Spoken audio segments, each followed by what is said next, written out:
বুঝছো?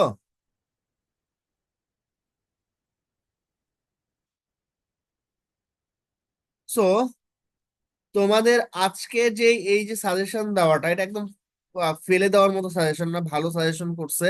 এটার উপর থেকে এক্সাম নিব, ঠিক আছে?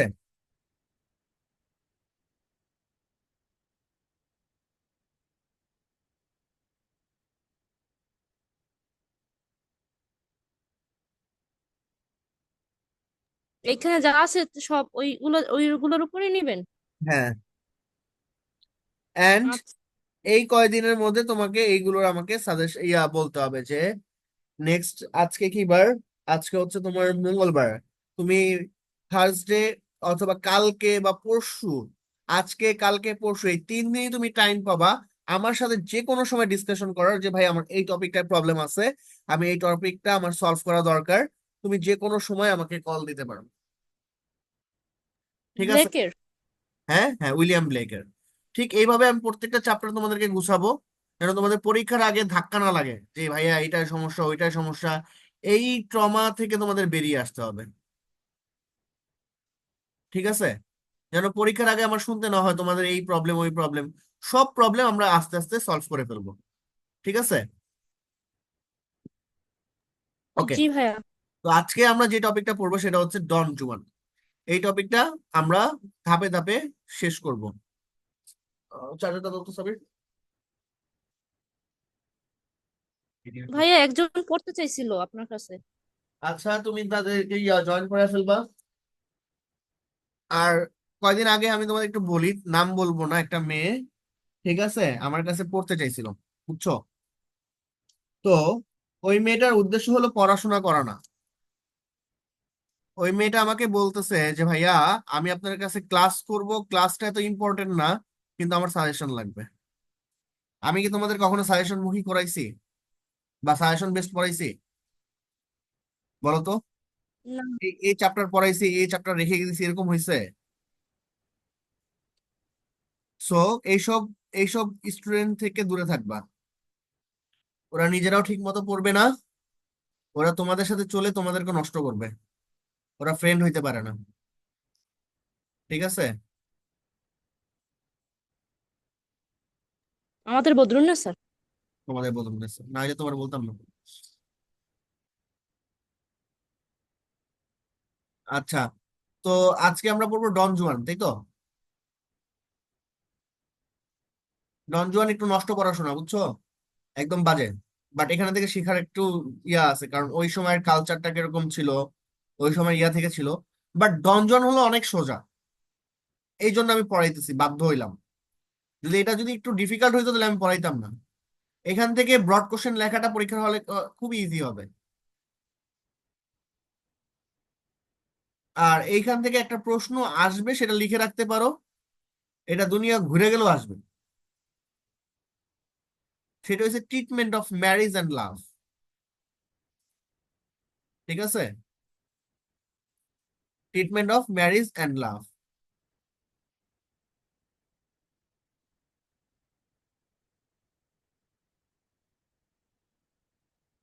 আচ্ছা, তোমাকেও সেম কথা বলছে?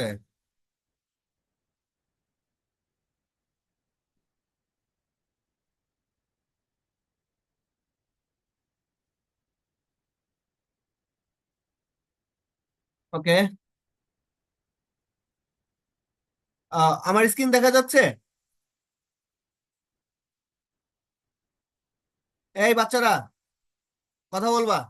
আমার স্ক্রিন দেখা যাচ্ছে? হ্যাঁ। আমরা একদম শুরু থেকে শুরু করব। ডন জুয়ান কি? এটা কি ধরনের রাইটিং বলো তো সবাই? আমাদেরকে পড়তে হলে সবার আগে রাইটিং বোঝা লাগবে, এটা কি ধরনের রাইটিং?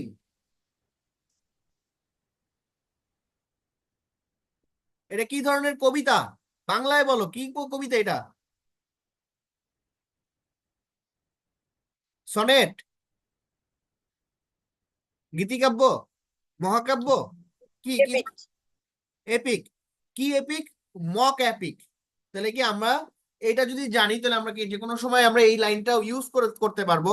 আমরা যে কোনো ব্রড কোশ্চেন লেখার সময়, যে lord Byron Don Juan is one of the great mock epic of 18th century. তার মানে তুমি কিন্তু একটা লাইন কিন্তু তুমি সাজাইতে পারতেছো এটা জানার কারণে। সো পরীক্ষা হলে যখন বানায় রাখবে এইসব জিনিসগুলো, কনসেপ্ট গুলো তোমার খুবই জানা থাকে ইম্পর্টেন্ট। আচ্ছা, একটা এপিকের কাজ কি বলতো? তুমি কিন্তু এখন বড় হইতেছো, এখন কিন্তু এগুলো জানা লাগবে। একটা এপিক কি? মহাকাব্য। এটা অনেকগুলো চ্যাপ্টারে ভাগ করা থাকবে, যেগুলো আমরা কবিতার চ্যাপ্টারকে আমরা বলি কান্ট। তো এই কান্টগুলোকে ভাগ করে রাইটার তৈরি করবে। সো তোমাদের এখানে আছে মাত্র শুধুমাত্র কান্ট 1। তার মানে তোমরা ডন জুয়ানের অল্প একটু কাহিনী জানো, ডন জুয়ানের বাকি কাহিনী তোমরা জানো না। ঠিক আছে? তো ডন জুয়ানের যেইটুক কাহিনী জানো তোমার সেইটুক মধ্যে থেকে তোমার পরীক্ষা হলে লিখতে হবে। আচ্ছা, এবার আসো, এই লর্ড বায়রন, আমরা জানি একটা এপিকে একজন হিরো থাকবে। হিরো হিরো কিরকম হয় তোমাদের দেখা মতো বলো তো, তোমাদের হিরো তোমরা সাধারণত কিভাবে চাও? তোমরা মেয়েরা তো আবার হিরোদের সম্পর্কে বলতে পারো ভালো, বলো হিরো কিরকম চাও তোমরা?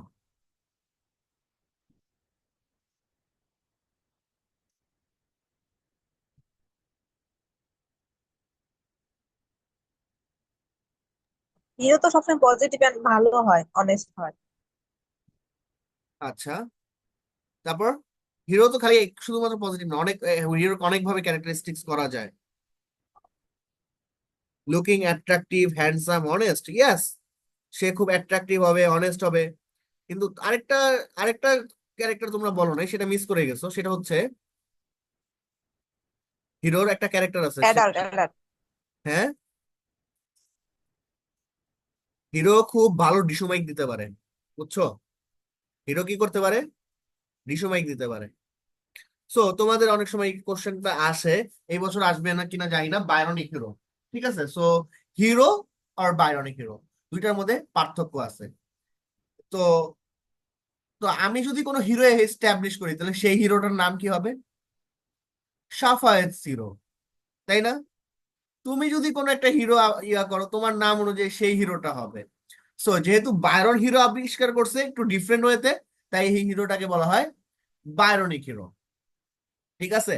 তার মানে তোমার পরীক্ষা হলে যদি তোমাকে বায়রন নিয়ে কথা বলে, বায়রনিক হিরো নিয়ে কথা বলে, তো বায়রন যেই টাইপের হিরো চাইছিল তোমাকে সেই টাইপের হিরো নিয়ে কথা বলতে হবে। সো এইগুলা ভাইয়া ক্লাসে শিখলে লস নাই। কেন লস নাই?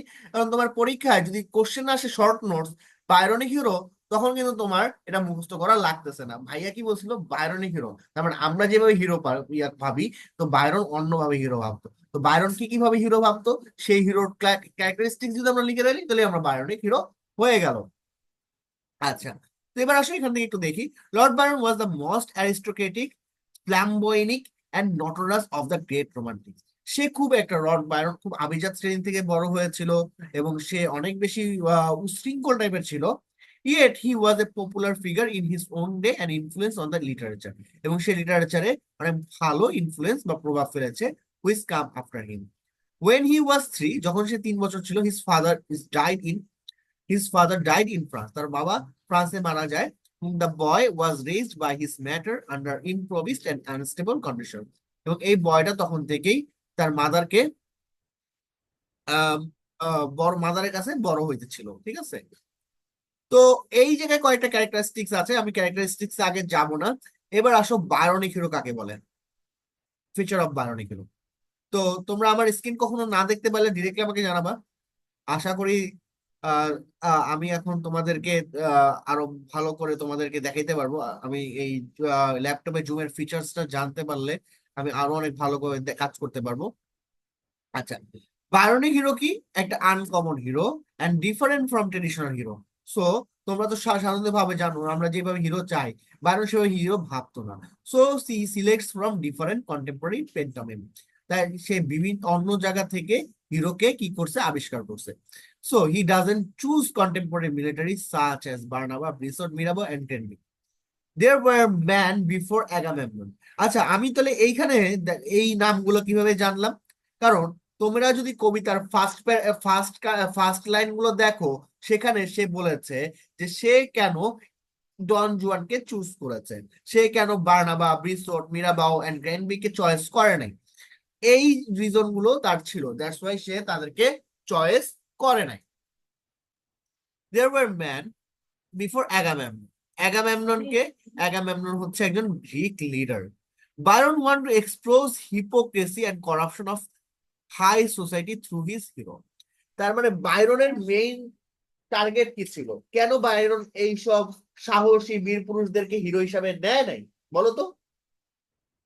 কারণ বায়রনের উদ্দেশ্য ছিল তার এপিকে সে দেখাবে যে তার এইজে বা তার সময়ের ওই সময়ে মানুষের কিভাবে হিপোক্রেসি করত, কিভাবে করাপশন করত একদম হাই সোসাইটিতে থেকে। ঠিক আছে, ক্লিয়ার সবাই?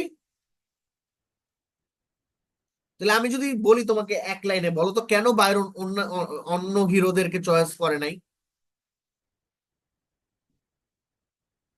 কেউ বলতে পারবা?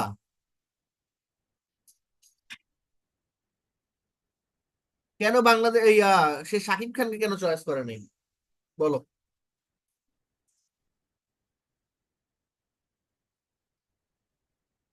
জয়িতা, মুভি দেখো আপু?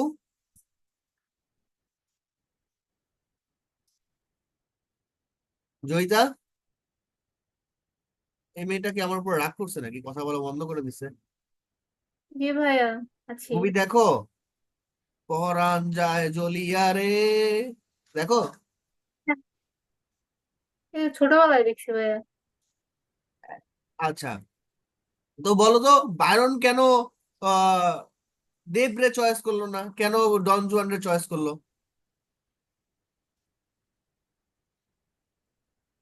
বলো?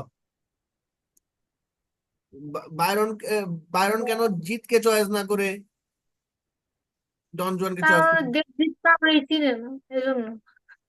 না না, এটা অ্যাপ্রোপ্রিয়েট অ্যান্সার দিতে হবে, এটা কিন্তু তোমার পরীক্ষা আসবে। আমি ফাইজলামি করলেও কিন্তু এটা পরীক্ষা আসবে, শর্ট নোটস হিসাবে। তখন কি লিখবা? আচ্ছা, আরেকবার বলেন তো। আচ্ছা, ভালো করে বুঝো কিন্তু, ঠিক আছে? আচ্ছা, আমরা অ্যাজ ইউজার কি চাই? একটা হিরো, তার খুব অ্যাকশন থাকতো, তো সে অনেক বেশি করেজিয়াস থাকতো, অনেক বেশি সাহসী থাকতো, সে বলিষ্ঠ থাকতো, সে সুন্দর লাভিং পার্সন থাকতো, তাই না? তো ডন জুয়ানকে সে পছন্দ করেছে এই জন্য, দেখো এখানে কিন্তু অ্যান্সার দিচ্ছে যে Byron want to expose hypocrisy. ওই যে তার সময় 17th সেঞ্চুরিতে ওই সময়টা এরকমের যুগ ছিল, যে বড় বড় যারা সোসাইটির হাই ক্লাসের মানুষ, তারা আহ, তারা আসলে মাটিতে পা পড়তো না। তারা এই ক্লাবে যাইতো, এই ফাংশনে যাইতো, ওইভাবে যাইতো, এইভাবে লাইফ লিড করতো। তাদের সমাজে চলতো করাপশন, তারা হিপোক্রেসি করতো, একজন আরেকজনের পিছনে লেগেই থাকতো। তো এই জিনিসটাকে এক্সপোজ করার জন্য তাদের মধ্যে ইভেন হাজবেন্ড ওয়াইফের রিলেশনশিপও ভালো ছিল না। ভাইয়া, হিডোনিস্ট আর হিপোক্রেসির মধ্যে কি কোনো রিলেশন আছে? কি কিসের মধ্যে? হিডোনিস্ট আর হিপোক্রেসির মধ্যে কি কোনো রিলেশন আছে? আপনি হিপোক্রেসির যে হচ্ছে এক্সপ্লানেশনটা বললেন, যে কোনো কিছু একটা আহ, খোঁজা বা আবিষ্কার করা টাইপের, হিডোনিস্ট যারা, তাদের মধ্যে আর হিপোক্রেসির মধ্যে কি কোনো রিলেশন আছে? না না, কোনো রিলেশন নাই। হিপোক্রেসি মানে কি? হিপোক্রেসি হচ্ছে তুমি কারো ওই সময়টা তুমি খুব বাজে ভাবে বিহেভ করতেছো, লাইক একজনের সাথে তুমি কুটনামি করলা, বা সমাজে এই মানুষটাকে খুব ভালো খারাপ চোখে দেখলা, এটাকে বলা হয় হিপোক্রেসি। ঠিক আছে? আর করাপশন হলো কি? তুমি দুর্নীতি করছো। সো দুইটা আলাদা জিনিস। ঠিক আছে?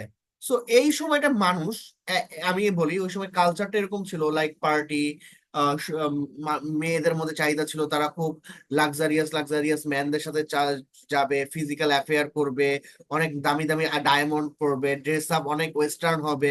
ঠিক আছে, এরকমের ছিল। পুরুষদের মধ্যে এরকমের ছিল, তারা খুব পার্টি টার্টিতে যাবে, তাদের মানুষের করাপশন করবে, এবং তাদের লাইফ লিডটা এরকম ছিল যে তোমার মদ আর নারীর মধ্যে ছিল। বাট বায়রন এবং এর মধ্যে এই কারণে, এই যে ফ্রি মিক্সিং এর জন্য আসলে তাদের মধ্যে স্বামী স্ত্রীর মধ্যে যে বন্ডিংটা বা পরস্পরের প্রতি ভালোবাসার যে বন্ডিংটা, সেটা ডেভেলপ হয় নাই। ঠিক আছে? সো এই জিনিসটা করছে যে মানুষের কাছে, যে আমরা মানুষ হিসাবে আমাদের একজন আরেকজনের কাছে সেই হিরো যে আসলে আমাদের সম্পর্কের মূল্য বোঝেন। ঠিক আছে? এবং যে অনেক অনেস্ট একটা পার্সন, যে দেখতে সুদর্শন না, যে দেখতে খুব বেশি সুন্দরী না, সেও কিন্তু একজন ভালো হিরোইন হওয়ার যোগ্যতা রাখে। কেন রাখে? কারণ কি? সে পরস্পরকে ভালোবাসতেছে। তোমরা এখানে দেখবা যে বায়রন ডন জুয়ানকে চুজ করছে, অনেক জায়গায় ডন জুয়াস অনেক ইনোসেন্ট ছিল, বিকজ ডন জুয়ান অনেক জায়গায় ভিকটিম হিসেবে কাজ করছে। এবং বায়রন এই ডন জুয়ানকে প্রেজেন্ট করে ওই পুরো সোসাইটিটাকে একটা রেড মার্ক দিয়ে দিচ্ছে যে না, এই সোসাইটিটা আমাদের আর চলবে না, আমরা এই সোসাইটি থেকে বেরিয়ে আসতে চাই। এই যে মানুষে মানুষে ফ্রি ফ্রি মিক্সিং, এই যে সম্পর্কে সম্পর্কে যে টানপোড়েন, এটা আমরা চাই না। ঠিক আছে, বায়রন যখন এই ডন জুয়ানটাকে লিখলো এবং এটা যখন ফার্স্টলি পাবলিশড হলো, এইটা একটা এইটা একটা কেস খেয়ে যায়। কেস খেয়ে যায় এই জন্য কারণ এইটাতে অনেক বেশি সেক্সুয়ালিটি, অনেক বেশি নুডিটি থাকে, এবং সেই জন্য এই রাইটিংটা খুব বেশি ভালোভাবে সমাজ নেয় নাই। বাট যখন তার পারপোজটা সে বুঝতে পারলো যে বায়রন আসলে এই পারপোজে লিখে নাই, বায়রন এই জিনিসটাকে টোটালি অপোজ করতে চাইছে, দ্যাটস ওয়াই এই রাইটিংটা অনেক বেশি বিখ্যাত হয়। ক্লিয়ার সবাই? তার মানে বায়রনের কেন এই হিরো চয়েস ডন হয়েছে? জুয়ান আসলেই এক্সিস্ট করতো এরকম কিছু, হ্যাঁ, নাকি কাল্পনিক ক্যারেক্টার? কি বলছি ডন জুয়ান কি আসলেই এক্সিস্ট করতো এরকম কিছু, নাকি কাল্পনিক এটাকে ক্যারেক্টার? অনেক সময় অটোবায়োগ্রাফি বলা হয়। সো এই সময়টা এই জিনিসগুলোকে তুমি ফেলে দিতে পারো না, এই সময় এই জিনিসগুলোই হইতো, অহরহ হইতো। ঠিক আছে, এই জিনিসটা এখনো আছে, এখনো যে না তা না, কিন্তু তাহলে তখনকার যুগে অটোবায়োগ্রাফি হইলে লর্ড বায়রন নিজেরটা নিজে লিখছে? এইটা অটোবায়োগ্রাফি বলতে এখানে লর্ড বায়রনের অটোবায়োগ্রাফি তো মানে সবসময় নিজেরটা বলা বোঝা বোঝা যায় না। অনেক সময় দেখা যায় রাইটার কারো কাছের মানুষকে নিজেকে রিপ্রেজেন্ট করে অ্যালিগরিক্যালি, এটাও ইয়ে করে, বা নিজেকে আরেকজনের মাধ্যমে রিপ্রেজেন্ট করে, এটাও করে করে করে থাকে। সো এইটা এখানে রাইটার ক্লিয়ার করে নাই। ঠিক আছে, সো বাট রাইটার বোঝা যাচ্ছে যে এটা খুব কাছ থেকে এক্সপিরিয়েন্স করছে, সে যেভাবেই করুক। ঠিক আছে, এখন বায়রন নিজে ডন জুয়ান হোক বা ডন জুয়ান বায়রনের আসলেই ফ্রেন্ড হোক, কিন্তু বায়রন এখানে বলেছে যে সে ডন জুয়ানদের বাসায় রেগুলার যাইতো এবং সে ডন জুয়ানের ফ্রেন্ড ছিল। ঠিক আছে, ওকে। সো আমরা আসো দেখি কি বলতেছে। ডন জুয়ান অ্যাজ এ স্যাটার, যে জিনিসটাই বায়রনের টার্গেট ছিল। Byron reflect his own character through the attitude of Don Juan. তার মানে দেখছো, এই যে আমরা বলতেছি যে এখানে কিন্তু বায়রন ডিরেক্টলি সে এখানে তাকে প্রকাশ করে নাই ডন জুয়ান হিসাবে, কিন্তু সে ডন জুয়ানের ক্যারেক্টারই কিন্তু তার মধ্যে আছে। লাইক আমি একটা ক্যারেক্টার দিলাম অমুক এক্স, তো এক্স এর যত যেই যেই ক্যারেক্টার গুলো, সেই ক্যারেক্টার গুলো যেন আমারই ক্যারেক্টার, কিন্তু আমি ওই ওই গল্পে নিজেকে বানাইলাম ওয়াই। ঠিক আছে, মানে আমি এক্স এর বন্ধু। বুঝতে পারছো? ক্লিয়ার তোমরা এই জিনিসটা? এরকম অটোবায়োগ্রাফি তোমরা সামনে অনেক দেখবা। ঠিক আছে, so the Byronic hero is projection, Byron himself and his likings and dislikings and hatred and anticipates.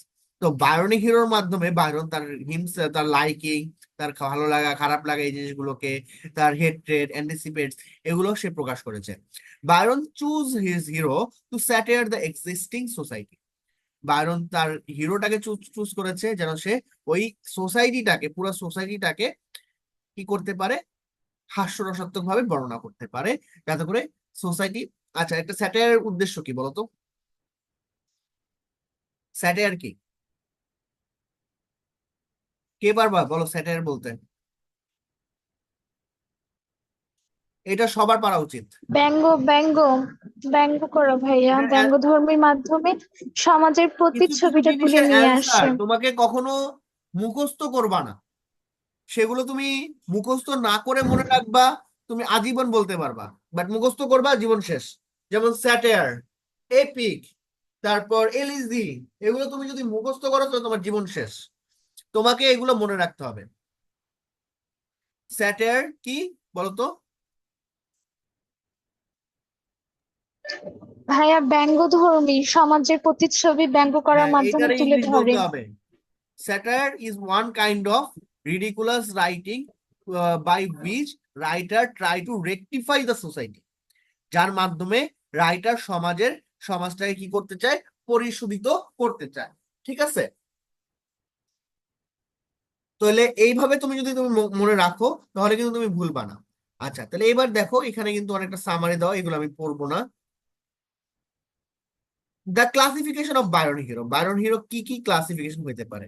বায়রনিক হিরোর মধ্যে রোগও থাকবে, মানে ইভিল ক্যারেক্টার থাকবে।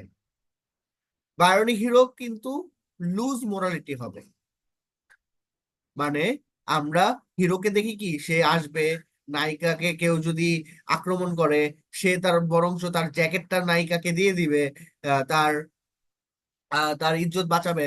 বাট এখানে কিন্তু আমরা একটু দেখবো সে morality less. Byronic hero is rogue, সে একটা ইভিল ক্যারেক্টার, সে মোরালিটি লেস, রেসলেস। রেসলেস মানে কি? যে কন্টিনিউয়াসলি ফিজিক্যাল রিলেশন রাখতে রাখতে চায়, restless. Byronic hero has represents pride and bravery, সে প্রাইড এবং ব্রেভারি রিপ্রেজেন্ট করবে। Byronic hero is much adventurous, সে অনেক বেশি অ্যাডভেঞ্চার করবে। ওকে, আচ্ছা ভেজিটেবল লাভ কি তোমাদের ইয়েতে আছে? আচ্ছা, নেগেটিভিটি অফ দ্বন্দ্ব আছে।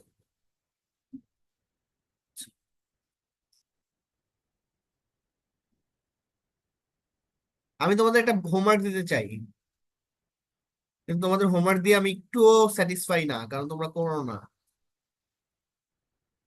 তোমরা যদি আমার এই এখন ডিরেকশন না মানো না, তোমাদের সবার এক্সপেকটেশন অনুযায়ী রেজাল্ট আসবে না কিন্তু। কে কে রাখবা বলো, আমি তাদেরকে বলবো। আমি কোনো কিছু মুখস্থ করতেও দিব না, কোনো কিছু লিখতেও দিব না, অনেক সহজ একটা হোমওয়ার্ক দিব।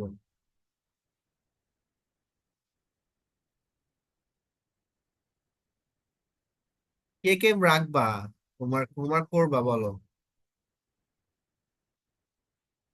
কেউ করবা না? আচ্ছা থাক, তাহলে তোমাদের করা লাগবে না। কি আচ্ছা, রাখবো না কি? হোমওয়ার্ক করতে হবে। তোমরা তো বললে তোমরা কথা শোনো না, তোমাদের বললে তোমরা কাজ করো না। দ্যাটস ওয়াই আমি এখন আর বলে মজা পাই না। তোমাদের যদি আমি বলি কাজটা বলবো না ভাই, করতে। আজকে দিয়ে দেবো না এটা। আজকেই দিয়ে দেবো ইনশাল্লাহ।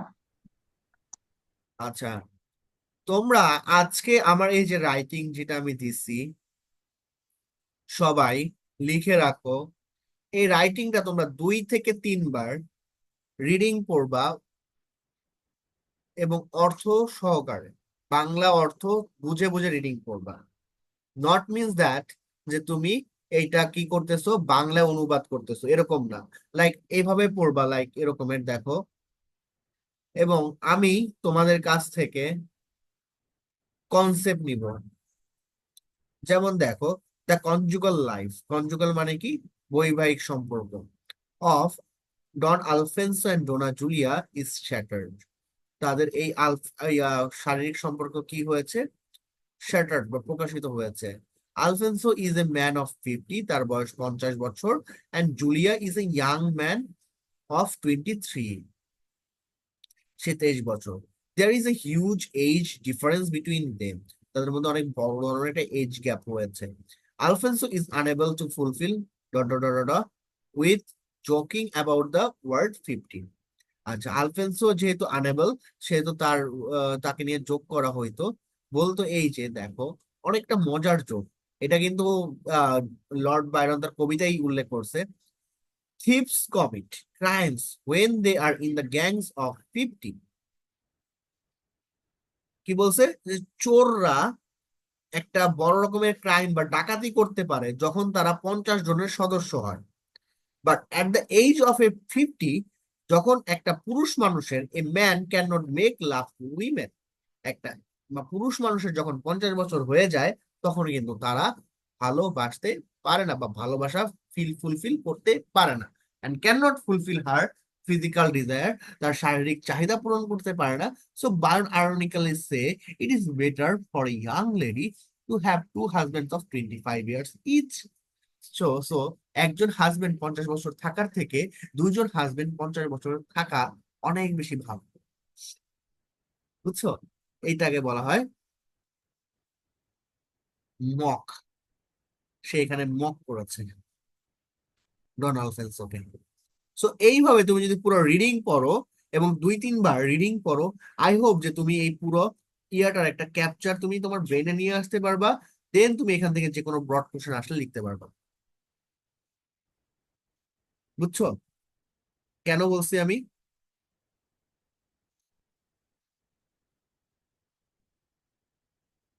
হ্যাঁ, কেন বলছি?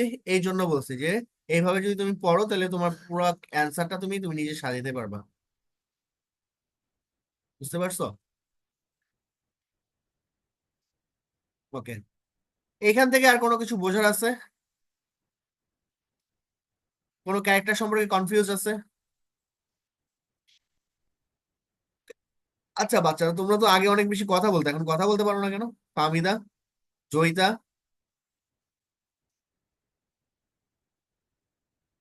তোমরা কি এই লকডাউনের ভাইয়া সময় হ্যাঁ বলো, তোমরা কি এই লকডাউনের সময় বিবাহিত হয়ে গেলা?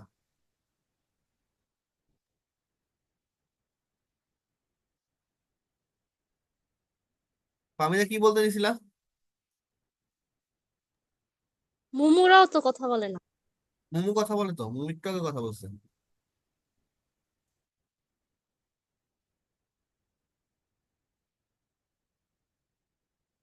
শিফারটা আমরা জানি, আমি শিফা মাইক্রোফোন ঠিক থাকলে শিফা কথা বলতো। আমার সামনে কথা, আমার সাথে কথা বলে লস নাই, আমি তোমাদেরকে বোন ভাবি। সো তোমরা যেখানে কথা বলা লাগে সেখানে ঠিকই বলো, আমি জানি। মোমো তো আরো বেশি বলে। ওকে, তোমাদের আরেকটা টপিক পড়াবো, সেটা হচ্ছে এখান থেকে যে প্রশ্নটা আসবে।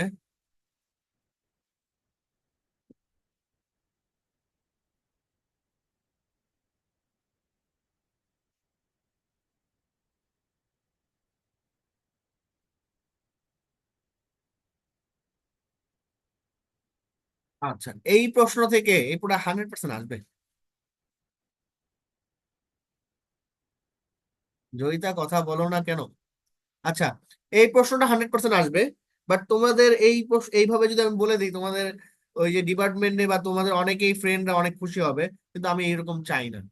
আমি চাই আমার স্টুডেন্ট গুলো ঠিক এইখানে, আমি তোমাদের একটু আগে যেগুলো দিয়েছি সেগুলো যদি তোমরা পড়ো, এইরকম রাইটিং তুমি নিজে তৈরি করতে পারো, বরং মাচ বেটার রাইটিং তুমি তৈরি করতে পারবা। ঠিক আছে? সো এখানে কি বলছে দেখো, একটা ইন্ট্রোডাকশন, ইন্ট্রোডাকশনটা তুমি তোমার মতো সাজাও না ভাইয়া। আমি চাই তোমাদেরকে আরামে রাখতে, রিল্যাক্স করবা, আর তোমরা চাও রিল্যাক্স না, তোমরা চাও প্যারা নিতে। আমি চাই তোমরা সারা বছর পড়াশোনা করবে না, তোমরা চাও সারা বছর পড়াশোনা করবে। আমি চাই তোমাদেরকে রাইটার বানাইতে, কিন্তু তোমরা চাও রিডার হইতে। হবে এরকম করলে? রাইটার হইতে হবে না? আচ্ছা, revolutionary attitude towards love and marriage.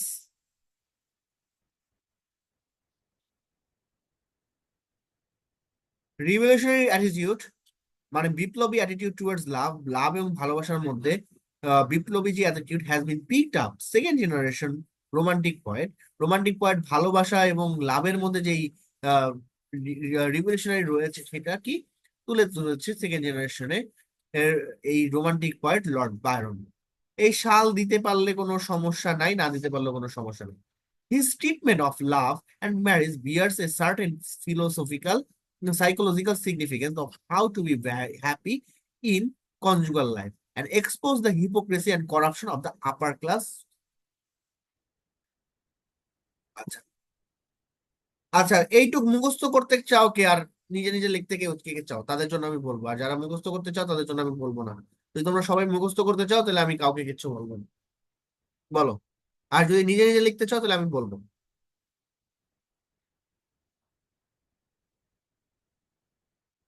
বলো কে কে মুখস্থ করতে চাও?